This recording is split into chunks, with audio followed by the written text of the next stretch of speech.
Reels বনাই ভয়ংকৰ বিপদত পৰিল তিনিগৰাকী যুৱতী। অশ্লীল ইংগিত দি ৰিলছ বনাই আৰক্ষীৰ জালত তিনিগৰাকী যুৱতী।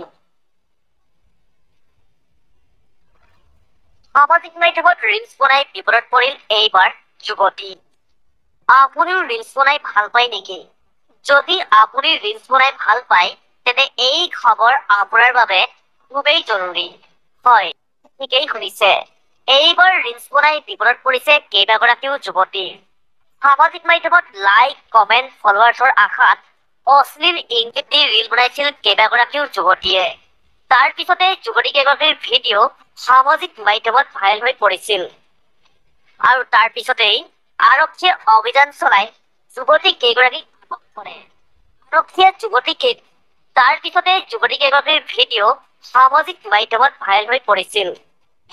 আৰু তাৰ পিছতেই আৰক্ষীয়ে অভিযান চলাই যুৱতী কেইগৰাকীক আটক কৰে। আৰক্ষীয়ে যুৱতী কেইগৰাকীক আটক কৰাৰ পিছতেই পোহৰলৈ আহিছে বহু তথ্য।